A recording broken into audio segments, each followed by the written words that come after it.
Shalom Bapak Ibu yang dikasihi oleh Tuhan. Di pagi hari ini kita akan membuka kehidupan kita dengan mendengar firman Tuhan. Sebelumnya kita berdoa.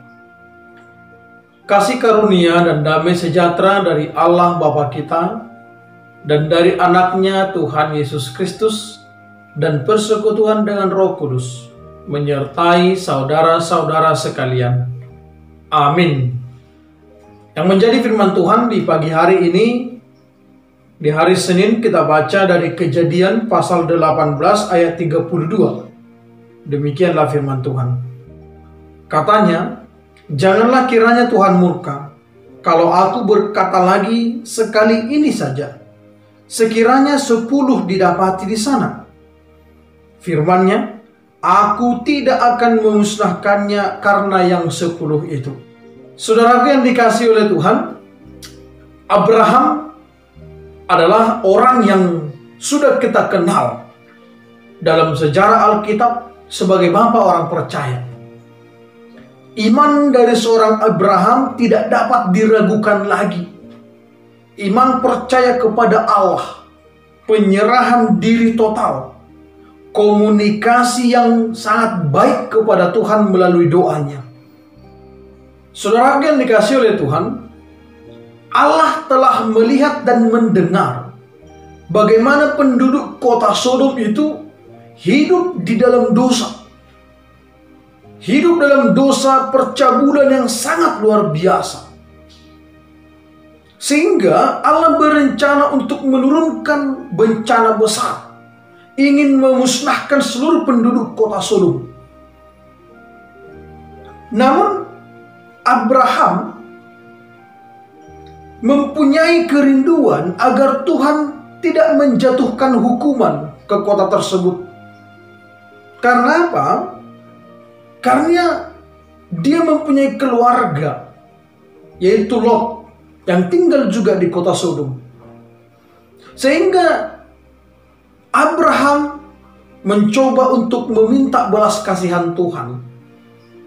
Karena Tuhan berencana akan memusnahkan kota Sodom, maka Abraham berpikir bahwa Lot pun akan mengalami kemusnahan bersama dengan keluarganya. Di doanya, dalam doa syafaat itu, Abraham meminta kepada Tuhan, Tuhan, sekiranya ada 50 orang di kota Sodom ini, apakah Engkau akan memusnahkan kota itu? Apakah Engkau akan membunuh orang percaya dan orang yang tidak percaya? Apakah Engkau akan menyamakan mereka? Tuhan mengatakan, oh tidak. Jika memang ada 50 orang, tunjukkanlah kepadaku.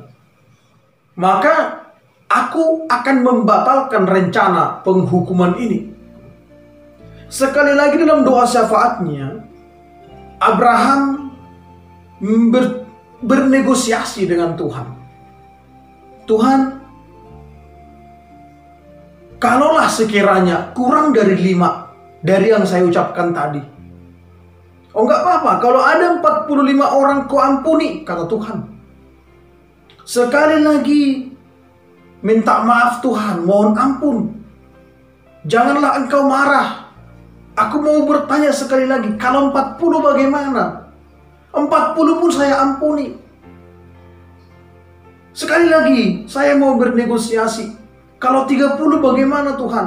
Kalau ada 30 saya ampuni juga. Lagi-lagi Abraham memohon dengan doanya, kalau 20 orang bagaimana Tuhan? Lagi-lagi Allah mengatakan, saya akan ampuni. Tuhan, janganlah Engkau marah. Sekali lagi saya mau minta. Kalau ada 10 orang di sana, orang yang benar, bagaimana Tuhan? Dengan penuh kasih Tuhan mengatakan, aku tidak akan memusnahkannya karena 10 orang tadi. Namun ternyata saudara yang dikasihi oleh Tuhan, di kota Sodom ini tidak ada 10 orang pun orang yang takut kepada Tuhan. Sehingga Abraham hanya bisa mendoakan agar kiranya keluarganya diselamatkan oleh Tuhan. Dan pada akhirnya kota Sodom dimusnahkan dengan hujan belerang. Yang selamat hanya keluarga Lot. Lot, istrinya, dan kedua putrinya. Namun, sesuai dengan perintah malaikat kepada Lot, jangan melihat ke belakang. Istri Lot pun menjadi tiang garam. Artinya hanya ada 3 orang yang terselamatkan. Lot dan kedua putrinya. Bapak Ibu Saudaraku yang dikasihi oleh Tuhan, apa yang mau kita lihat dari kejadian ini? Dari peristiwa ini, kita mau melihat bagaimana Abraham dengan imannya selalu berkonsultasi kepada Tuhan. Di dalam doa syafaatnya, dia mendoakan banyak orang. Doa yang tidak hanya menginginkan kebutuhannya. Doa yang tidak egois, namun mampu mendoakan orang lain, khususnya saudara-saudaranya. Bapak Ibu yang dikasihi oleh Tuhan, bagaimana dengan kita?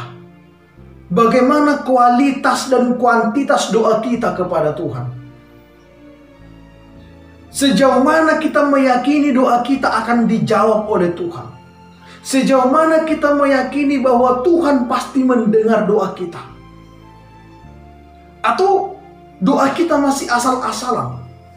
Kita masih hanya sekedar minta, bukan dari hati yang sungguh-sungguh seperti Abraham. Atau yang lebih parah lagi, ketika kita beribadah, ketika dikatakan kita akan berdoa syafaat, ada orang yang berbondong-bondong keluar dari gereja, justru menghindari doa syafaat. Doanya terlalu panjang, doanya terlalu lama. Memang sesungguhnya doa syafaat itu doa yang panjang, karena mendoakan banyak sekali, tidak hanya mendoakan kita sendiri. Di gereja akan didoakan keluarga-keluarga, akan didoakan negara, bangsa, pergumulan. Maka orang yang percaya harus setia mengikuti, mendengar, mengaminkan, dan mengimani setiap untayan kata dalam doa syafaat itu. Maka berbahagialah orang yang tekun berdoa. Berbahagialah yang tekun mengikuti rangkaian doa-doa syafaat. Sekalipun menurut kita itu panjang dan lama, namun doa syafaat itu, di sanalah kita mempertaruhkan dan bertarung iman. Sejauh mana kita bisa percaya doa kita dikabulkan oleh Tuhan. Saudaraku yang dikasihi oleh Tuhan, firman ini kembali mengingatkan kita akan kesungguhan hati dalam meminta kepada Tuhan. Lihatlah bagaimana Abraham dengan iman berdoa kepada Tuhan. Dengan kerendahan hati, dia datang kepada Tuhan memohon pengampunan Tuhan. Nah, bagaimana dengan kita? Dengan kehidupan latar belakang yang juga pasti ada yang kelam. Ada dosa yang pernah kita lakukan. Sudahkah kita menegosiasikan ini kepada Tuhan dalam doa kita? Tuhan, aku dulu orang yang berdosa, tapi sekarang aku menyerahkan hidupku kepada Tuhan. Apakah Tuhan tidak mau berkenan menerima pertobatanku? Atau kita bisa mendoakan saudara kita, keluarga kita. Saudaraku yang dikasihi oleh Tuhan, inilah doa yang dipanjatkan Abraham agar orang-orang di kota Sodom itu mengalami atau menerima pengampunan Tuhan. Namun karena orang Sodom tidak mau menerima pengampunan dari Tuhan, tidak mau meminta pengampunan dari Tuhan, maka Tuhan pun tidak mau mengampuni mereka. Artinya sekalipun orang lain mendoakan kita, tapi jikalau kita tidak meminta juga dalam doa kita, bagaimana mungkin Tuhan mau menjawab kita? Bagaimana mungkin kita mengatakan tolong doakan saya, tapi kita sendiri tidak mendoakan diri kita? Itu pun kesia-siaan. Untuk itulah Bapak Ibu Saudara yang dikasihi oleh Tuhan, hubungan yang kita bangun dengan Tuhan melalui doa, dan buah dari doa itu adalah bagaimana kita hidup seturut dengan apa yang kita doakan. Saudara yang dikasihi oleh Tuhan, sebagaimana Abraham menjalin komunikasi yang baik dengan Tuhan, kita pun demikian. Kita bekerja, mari berkomunikasi melalui doa. kita punya pergumulan, mari berkomunikasi dengan doa. Karena Tuhan selalu memberikan yang terbaik bagi orang yang percaya kepada Dia. Jikalau kita percaya, persiapkanlah diri kita menerima yang terbaik dari Tuhan. Amin, kita berdoa. Terima kasih Bapa di sorga, kami telah mendengarkan sabda-Mu. Ajarlah kami agar kami tekun dalam doa kami. Dan kami percaya hanya di dalam Kristuslah jawaban doa kami tersedia. Dan pergumulan kami akan Engkau selesaikan dengan kasih setia-Mu. Terpuji nama Tuhan dalam Yesus Kristus. Amin.